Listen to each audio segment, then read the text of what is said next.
Traditional woman versus modern woman. Which one am I? And let's just talk about it. What is the true difference between the two, and what is the truth behind both of these concepts? My name is Daniela, and I'm on this channel to share my journey while empowering yours. As an FYI, this video, everything I'm going to say in this video is going to be focused on a woman and a man getting into a relationship thinking about marriage, okay? So I definitely want to preface with that because I think that's important when it comes to this topic. My thoughts, what I'm sharing, the research, all of it is encompassed around a relationship that is looking towards marriage, or a man and a woman wanting to find somebody to marry. I found a couple definitions for modern woman, so I'm going to go ahead and read them and then talk to you guys about what my thoughts are. So this first one was from a blog, and it said, a modern woman has a full-time job. She earns approximately half of the household income or more. If she has kids, she goes back to work after a short break. She cooks and cleans, but expects her husband to do half of the work in the home. She's fashionable, but not necessarily traditionally feminine, modest clothing. She likes sex, but she needs her needs to be met in bed, is very aware of the economy, politics, the world, etc., and she always states her mind. So this is a woman who's unapologetic about who she is, and she is very serious about her career. You know, she's a go-getter. She loves her husband. She cooks for him, but then they kind of work together when it comes to the household things, and she's not afraid to speak her mind. So the Urban Dictionary says that the modern woman can be defined as a woman of contemporary times who usually has high mate requirements, career-oriented, and semi-promiscuous. The term modern woman is usually used to describe women who live in Western societies like America, Scandinavia, the UK, Australia, etc. So it has an example for what the modern woman would say, like, you know how the Urban Dictionary always has. And it says, I just matched with this hot millionaire on Tinder and he ghosted me. All men are players, even though I swipe left on most of them. That's really hilarious. All right, and this is another one, and this is the last definition I found of a modern woman on another blog. It says, more likely to have more sexual partners and more likely to entertain divorce, more independent, wants to marry a little bit later in life after focusing on a career, generally follows feminist ideology, focus on her happiness and not necessarily her marriage success. And then it also mentions about sexual partners and not really minding how many she has and just being a bit more promiscuous when it comes to that. I'm assuming this is prior to marriage. And it also talks about that they're more likely to entertain divorce. Let's go ahead and talk about what a traditional woman is, according to some research that I found. One blog said that a traditional woman is a woman who stays at home and is provided for by her husband, has your children, she stays at home to take care of them. She cooks, she keeps the house, she wears feminine clothing, has sex whenever the husband wants. She does more listening than talking. She keeps her opinions to herself unless she's asked. Interesting. Another blog said that she's more likely to have fewer sexual partners and less likely to entertain divorce.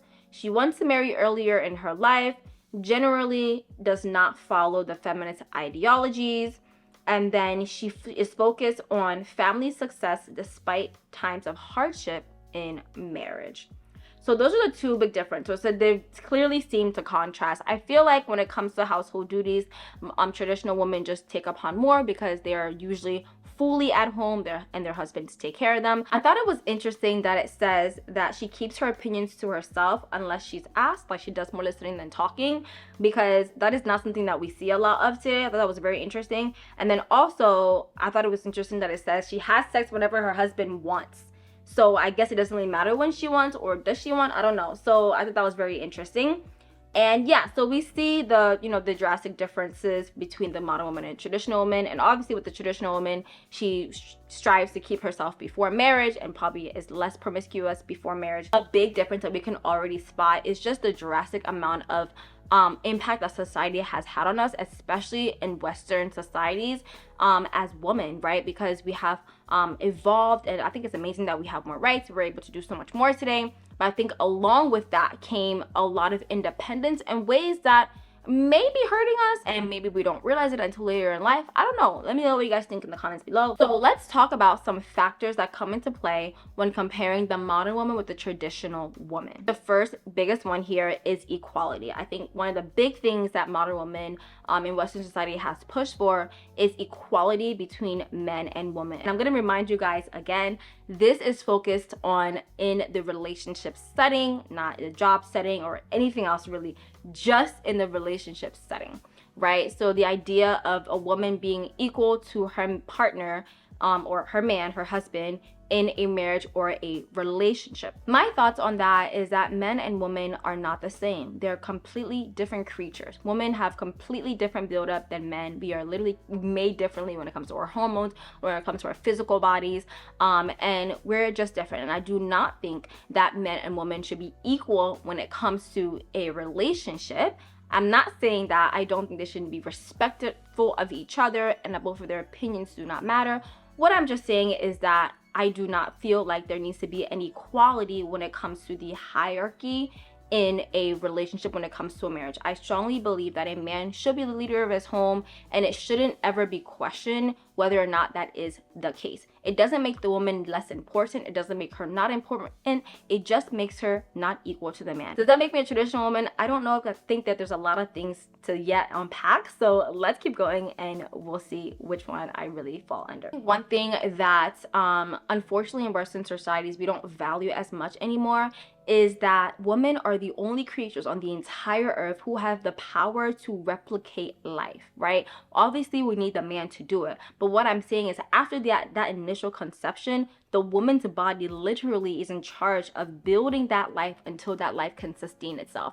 I think that is so unique and so beautiful, and that makes us so important in society. That should be something that is valued as much as a man is built to be more physically strong and take care of his family. That is literally like, without women, we could not reproduce. We could not make more life. And I wish that is something that we celebrated so much more in Western society today. And when it comes to equality, there is a reality that she will have to step away from work for a certain period of time to have that baby if she's in a career, right? And that should be something that we look down upon. That is a beautiful thing. We are literally the only people that can do it. So of course we're gonna have to step away and do these things, because if we don't, how is the earth gonna continue to be populated? On the equality piece, I just wanted to highlight those few things because I'm not saying women are not important. I just think that we're not equal in that we're just different than men, and that does not make us less important. It makes us just different, okay? So let's move on to the next factor of this conversation: independence. You know what's funny? I used to call myself Miss Independent. Y'all know that song? She got her own thing, that's why I love her. Miss Independent, won't you come and spend a little time? Y'all know that song, right? When I was 12 years old, I think I was 12 or 13, I heard that song for the first time. I was like, I want to be her. I want to be Miss Independent, because this song is by Neo, and Neo is talking about how he loves this woman that is basically his boss at work, and he works for her. And she is just this boss, independent woman. She's sexy, she's fine, but she got her stuff together, right? And she has her own car, her own house, and everything like that. And she just comes off as this boss lady. And he calls her Miss Independent. And the song is about like his crush about her and wanting to be with her and all these things. And when I heard this song, I was like, I love this. I want to be Miss Independent. Like, yes, I want to be celebrated for being independent, for having my own thing. I used to always say, I don't want to need a man, I want to want a man. And I still stand by that to this day. I should never need a man because God completes me. He's the only one that can complete me. However, I stopped calling myself Miss Independent because I didn't realize what that was doing to my mindset about my outlook on life. You guys, no kidding. I literally at 13 years old made everybody in my whole entire family call me Miss Independent. If you're my family member and you're watching this right now, comment down below, because literally everybody in my family knows that my nickname was Miss Independent, and I would literally correct you. Like, that's how serious I was about this. Like, this manifestation stuff, I knew about that a long time ago, okay? Like, I was Miss Independent. Like, if you're not calling me Miss Independent, I don't know what you're calling me. Like, I will not answer to my own name. It was actually like a lot. It's a lot. And it's funny because like it took so long for my family to stop calling me that. I had to go remind my uncle, call me God Dependent instead, because he wanted to always say Miss Independent. It was a whole thing. But I'm saying that because because when I was getting closer and closer to God, God had me to start realizing that we have glorified this independence culture and the needing of no man or anyone to thrive. And that is just not how God intended his people to thrive. He intended us to be interdependent on each other, to have fellowship with friends, to have fellowship with, your family members, and of course through the area of marriage. That's what you just desire, right? And there is something about not needing someone to survive, but when it comes to a marriage, there does have to be a sort of need that you need that person in order to keep that marriage going. You need that person in order to keep your family going, your children, other aspects like that. Not that you won't be a complete human being and you won't be happy and joyous, but there's something about actually doing something with somebody else as a pair that creates more power. And especially as a woman, God had me to start realizing that I cannot have this independence mindset because I need to be first submissive to God. Before I even get to having a husband one day, there has to be an attitude of submission towards God. And if I was constantly calling myself Miss Independent and saying I got my own thing, I don't need nobody, my car is my own, my house is my own, that was me literally rejecting the fact that God has placed me as a manager of the things that I have, and it's only because I'm submissive to him that I even have these things. It became like a selfish,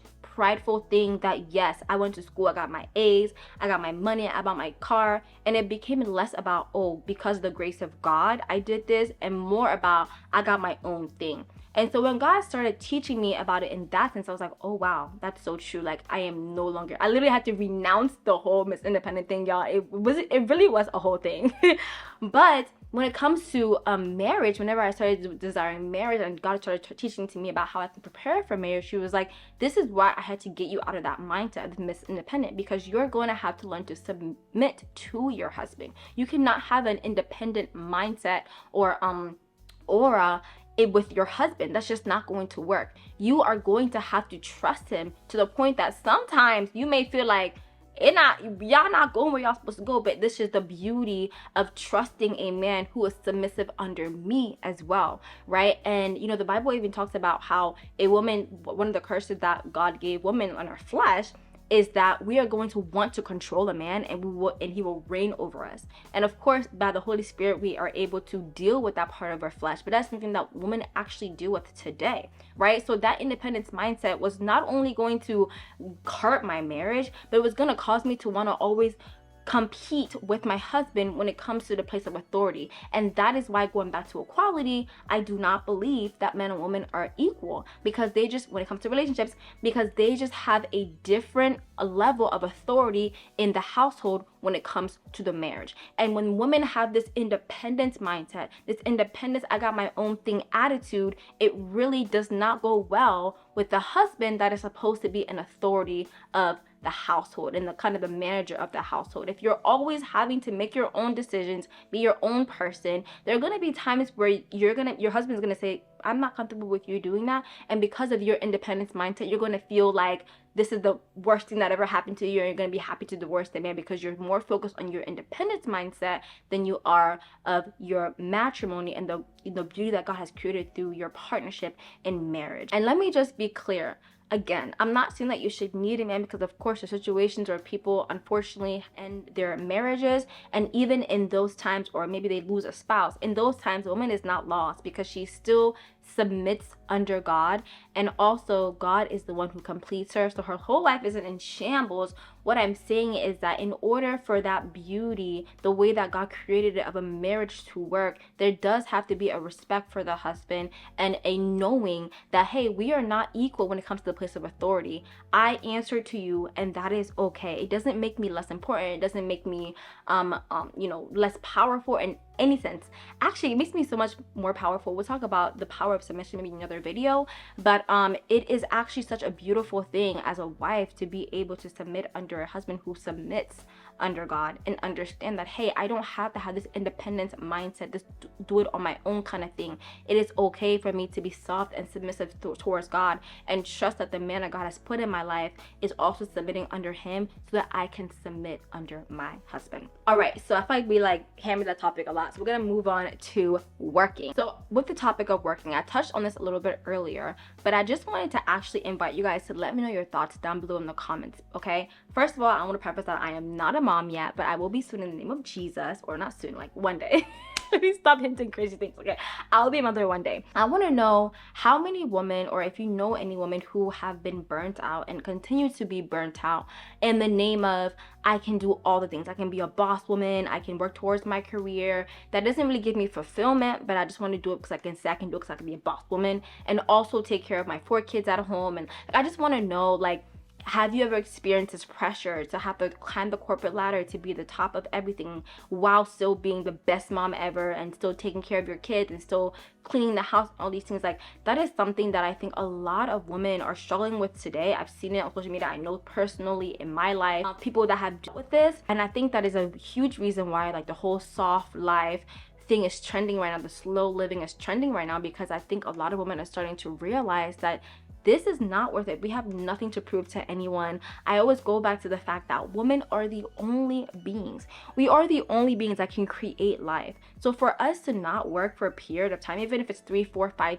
7, I don't care, years, because you are focusing on doing the very thing that only you can do in this whole entire world, do it. That doesn't make you less strong, less powerful, less smart, less successful. It makes you actually so much more successful because you are focusing on a thing that you are so very good at. Now, I think it is different for if it's a woman now who is finding fulfillment and destiny or purpose in what she set out to do in her career or her business. I think that is a completely different conversation, because there's something that God will give you, which is called grace. When he has placed you in an area to create impact, he's actually going to enable you and equip you to deal with whatever you need to deal with, right? I'm talking about the women who are doing this, like, work hard, play hard life just to be able to say I'm a boss woman, just to be able to say that I worked up the corporate ladder. If you are not having fulfillment in that space, is it really worth it, right? Is it really worth breaking your back just to be able to say that I'm a modern woman? I personally don't think it is. But again, I don't think it makes me a traditional woman though, because yeah, let's talk about it. And the next factor we're going to talk about are careers, right? Do women really find fulfillment in their careers? So I kind of touched on this just now, but I wanted to have this as a separate factor because I think it is absolutely possible for women to find fulfillment in your career. And God created every single person, woman and man, with a purpose, with a destiny that he has called them specifically to do. So a woman can absolutely find fulfillment in a career, in a business, in something outside of the home. And I think that's where I really clash with, like, the whole traditional woman concept, because I think that there are a lot of other things that women can be doing, but I think I just really want to focus on, are women doing the things that they feel fulfilled in, or are they doing the things that they feel like society is going to praise them for doing because they're women and they're doing it all because they're boss women? I think that is where the big separation line is for me, because I do really believe that God will give you the grace to do the things, the big things that you have ever dreamed of. If that is really for you, God is going to give you that grace to do it, and you will do it, and you will be that boss woman, you will be that everything woman. But it doesn't mean that you have to become this woman that has lost her femininity at the same time, because if God has really placed you there and this thing is really for you, he's not going to change who he has created. He's going to make it so that everything that he places in your life, you're still able to do it in the fullest by his grace. Something else that I love to talk about is that raising children is a whole entire ministry. Like, I think it is so beautiful. 2 of my sisters are mothers now, and I literally always say to them, you're doing great, mama, because I think it's so amazing that they're literally raising children. Like, that is a whole entire ministry, is a whole entire job. And unfortunately, we just literally have stopped praising women for doing this very important job. Like, it is so important. Raising children is a full-time job. It is a full-time ministry. Like, you're literally having to teach these beautiful kids an ideology, a way to look at life. Like, you're literally forming their whole minds of how it's going to affect them for the rest of their life. Can you think of one job that can actually change somebody like that for the rest of their life? Unless you're in the area of, like, kids, I feel like there isn't something that can truly impact someone for such a long time unless you're dealing with other people. So I really want us as women in these modern societies to still see raising children as a beautiful, important, full-time job, full-time ministry, and that should be praised. Every single woman that is taking time out to be with their children, whether they're working or not, should be praised. And we always make it seem like it's just a lowly thing, but it's not. Every single woman that is a mom that's watching this video, I just want to congratulate you. You're doing amazing, and do not let anybody tell you otherwise. You're amazing. With that said, with those women who do find fulfillment in their jobs, in their career, I think that especially with how the world is today and way more jobs being available to work from home, it kind of gives women the best of both worlds. Those who are able to stay home with their kids, or have their kids at daycare for a little bit, pick them up a little bit early. I think the working from home thing does help, and I think it just gives women a lot more flexibility than maybe what we would have had 10 years ago. But again, make sure, in my opinion, that if you're doing a job, make sure it's fulfilling you and you're not doing it just because you feel like you have the pressures of society. I think it's another different thing as well if women are working because they have to, right? Sometimes you have to work to provide for your family, you have to help out your husband, or whatever the case may be, and I think that is absolutely okay. I think that's the other part that the traditional woman for me doesn't really touch on, is the women who kind of have to help their husbands, especially in this day and age. Like, it's just, life has changed, and it's a lot harder to find a man who can provide everything at one time in the very beginning. So I think it's okay for a woman to find that thing, and she's working if it's for the family. I just think the motive is just different. I think today there's just so much societal pressures to be that boss just because that's the cool thing and the valuable thing to do. I think that is different than having to provide for your family, having to help your husband, or doing something because it's actually something you want to do and that fulfills your soul. I think there's a lot of women who are doing the things that they don't want to do because it is the thing that is valued right now, and that's really what I'm talking about in this video. And I will say this one thing, I do feel like outside of the relationship there does need to be a balance when it comes to even spaces for women in corporate, because at the end of the day, I don't know how y'all gonna feel about this, but at the end of the day, women are gonna have kids and women are gonna have to step away from their jobs for a certain period of time. So I just honestly don't understand why we want 50%, like 50% women, 50% men in everything, because how's that gonna work if most women are going to step away to have kids, which is something that's a beautiful thing to do. It's not a bad thing, right? So I don't know, that's why I'm always going back and forth when it comes to that stuff, because absolutely I think women should get paid well and everything like that. I'm saying that the amount of jobs available for women and men, should that really be 50-50 if most women are going to have to step away to work? I feel like the men needs to be a little bit more just to cover whenever the woman leaves. Does that make sense? Is that a bad way to think? Let me know, because I honestly think about these things. I'm I know we want rights and this is a great thing that women are doing more today, but there needs to be a balance, because if we know that women are the only people that can procreate, what's gonna happen when 50% of the workforce is always leaving? I feel like as a business owner, that's something you to think about, you know what I'm saying? But with that said, let me know your comments down below. There are also a lot of factors that have completely changed the game and frankly do not allow us to kind of live in that traditional woman space that I described earlier, especially in westernized society. For example, women go to school now, so there's more student loans to pay off. People's pay have not really increased in the same rate as houses are more expensive or things are more expensive, so cost of living has drastically gone up. I don't know that salary has also increased at the same rate, so there's that is in play right now. So there's just a lot of other things that make a woman to want to help in her household, which I think is an amazing thing. I'm gonna be working when I get married too. And to be fair, there are also jobs and roles that actually have seen more success rates with women. Things like childcare services, nursing, teaching, things in the language field, and also jobs in the public sector have been proving to have way more women in them because they just perform better at them. And I think that's the thing that I love, and it shows that there are things that women are better at, and that's okay. There are not a lot of women who are doing mining and things like that because we are just not built that way, and that's okay. I'm not saying women are not in those spaces. I'm just saying that there is a difference between us, and it's not wrong to be able to say those things out loud and be okay with them. I don't think there's anything wrong with recognizing that we are just different creatures. All right, so with that said, what is the truth behind what a woman, not a modern woman, not a traditional woman, how a woman should act in a relationship?